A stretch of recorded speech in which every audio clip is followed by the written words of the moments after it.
Halo, selamat datang di Lab ID, tempat kita bahas topik-topik branding, marketing, sama komunikasi. Kali ini pembahasannya tentang tren, karena brand berlomba-lomba nggak cuma biar bisa relevan sama konsumen, tapi buat punya word of mouth yang tinggi, atau informasinya bisa kesebar ke mana-mana. Nah, tren pastinya bisa dilihat dari dua sudut pandang ya. Secara produk atau penawaran, artinya produk ini benar-benar inovatif, menuhin kebutuhan, dan bisa jadi yang pertama di market, sehingga akhirnya orang berbondong-bondong buat punya. Atau tren juga bisa dibentuk walaupun produknya itu banyak yang serupa di market, tapi cara dia memasarkan atau berkomunikasinya yang bikin seolah ada demand dan excitement baru, makanya jadi ngetren. Kita bakalan banyak diskusi tentang tren yang kedua tadi. Artinya, cara buat kegiatan pemasaran yang bikin orang ngantri. Contoh sederhananya kayak gini, terutama buat perempuan, kalian udah tahu ya Kylie Jenner beberapa tahun lalu ngeluarin produk perawatan kulit, Kylie Skin.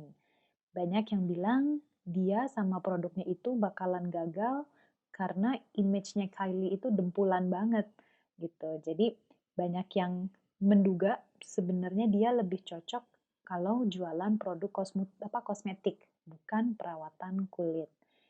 Tapi ternyata tetap aja waktu launching tetap laku, habis, dan word of mouth-nya tuh kemana-mana.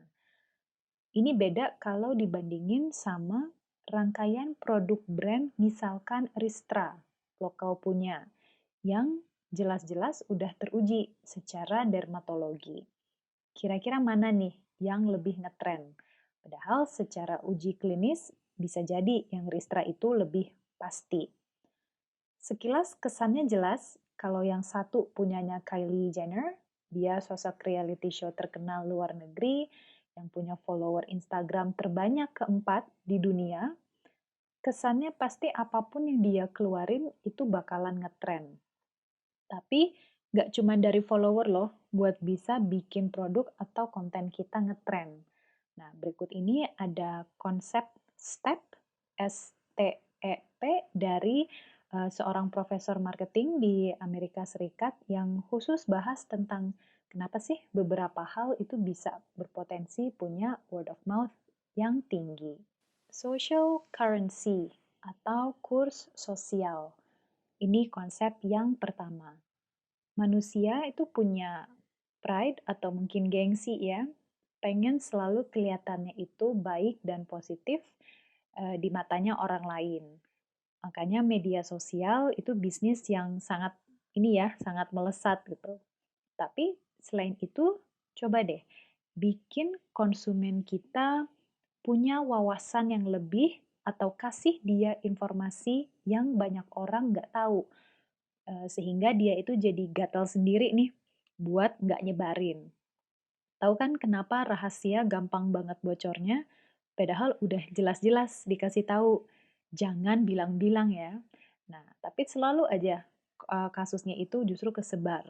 Nah, karena begitu ada larangan untuk nggak melakukan sesuatu, dalam hal ini untuk nggak bilang-bilang, kita langsung ngerasa punya information power gitu, yang bikin kita ngerasa selangkah lebih maju atau lebih tahu dari orang lain.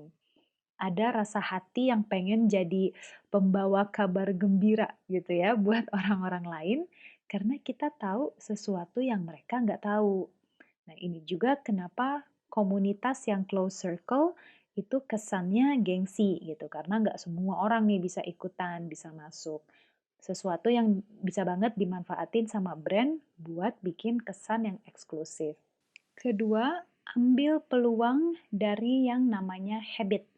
Jadi mulai pikirin brand kita itu baiknya jadi habit di sebelah mana kehidupan konsumen. Kalau KitKat, dia bilang setiap ada waktu buat istirahat, pasti ada KitKat. Jadi sangat nempel di mulut, have a break, have a Kit Kat gitu. Jadi dibangun juga sama brand manajernya itu atau sama ownernya dari tagline yang catchy. Nah, mirip kayak Maybelline kalau kita ngomong tagline, karena nama brandnya itu diulang dan masuk ke dalam frasenya. Maybe she's born with it, maybe it's Maybelline. Jadi gampang untuk diucapkan di mulut. Nah, tapi yang paling penting juga, habit harian apa lagi nih yang bisa diangkat untuk jadi trigger. Jadi kalau kita kepikiran sama satu momen, maka kita langsung tahu ini asosiasinya dekat sama brand apa. Nah, misalkan apapun makanannya, nah di sini pasti kalian bisa nerusin ya lanjutannya, minumnya teh botol sostro. Atau kalau dulu Rinso punya campaign, berani kotor itu baik. Karena kalau kita jadi seorang ibu, atau minimal yang tanggung jawab di rumah gitu ya, pasti udah tahu setiap hari baju kotor itu ada dan numpuk. Jadi kita ngebangun habit dari sesuatu yang terjadi setiap hari. Yang ketiga, mainin perasaan. Biasanya brand pengen nampilin sesuatu yang happy sebagai output dari kita menggunakan brand dan produknya. Nah, perasaan di sini yang sering ingin dibangun itu yang positif, yang bagus-bagus aja. Sama sekali nggak salah sebenarnya, karena mana mau ya kita dikaitin sama sesuatu yang negatif.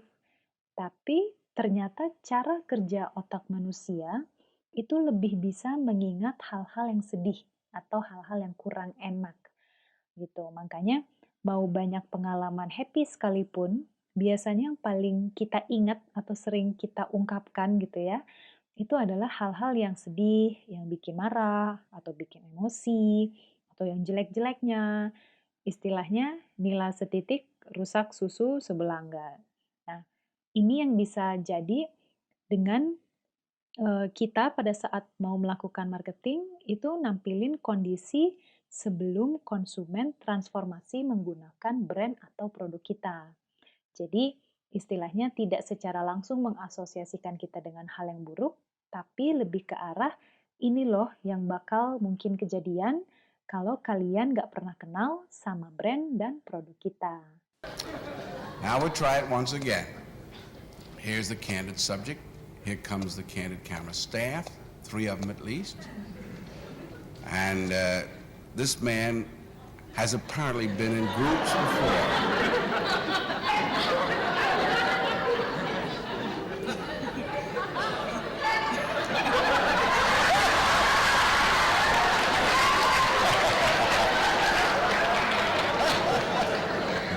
Now, here's a fella with his hat on in the elevator. First he makes a full turn to the rear and Charlie closes the door. A moment later, we'll open the door, everybody's changed positions.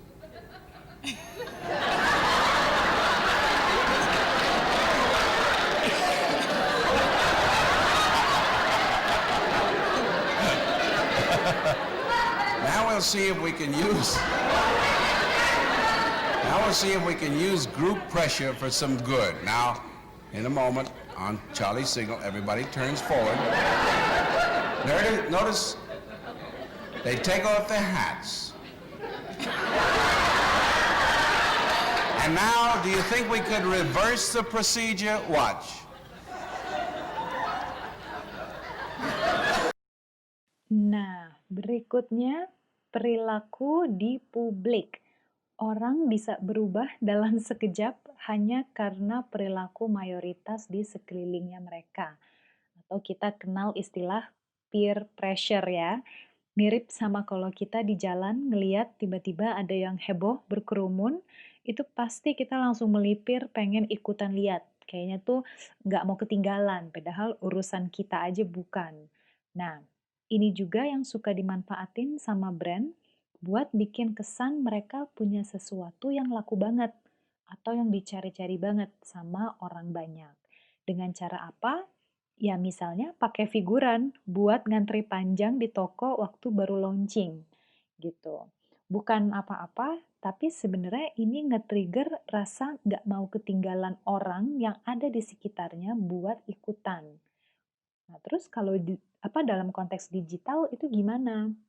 Bisa juga dibangun konsep atau dihidupin konsep publik ini pakai cara antri di momen sebelum produknya rilis atau ketika masa teaser. Jadi dibangun hype terus disupport sama channel komunikasi lain lewat PR sama media bahwa sesuatu yang akan datang ini udah bikin orang ngantri jauh-jauh hari. Nah, sisanya biasanya jadi kepo, penasaran, terus nggak lama ikut-ikutan. Konteks publik ini juga bisa mirip seperti social proof, bahwa orang akan lebih besar kemungkinannya untuk melakukan sesuatu ketika dia tahu orang lain pun sebelumnya juga sudah melakukan hal yang sama. Jadi semakin membuat dia percaya yang dia lakukan itu benar. Jadi contohnya, misalkan kalau dalam konteks donasi, mungkin ada kalanya kita ngerasa, aduh, nggak dulu deh, nggak mau donasi dulu gitu. Tapi kemudian kita lihat atau kita baca bahwa orang-orang yang di seumuran kita atau yang punya latar belakang mirip seperti kita, mmm, semisal gitu ya 90% itu sudah mendonasikan sebagian dari hartanya untuk, kegiatan sosial ini.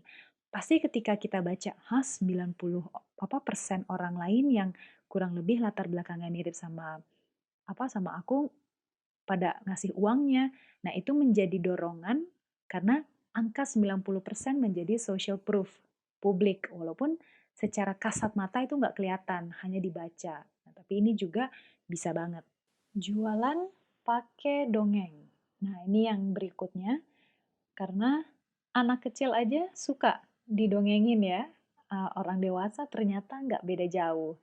Ini trik jualan yang bikin banyak hal itu bisa viral.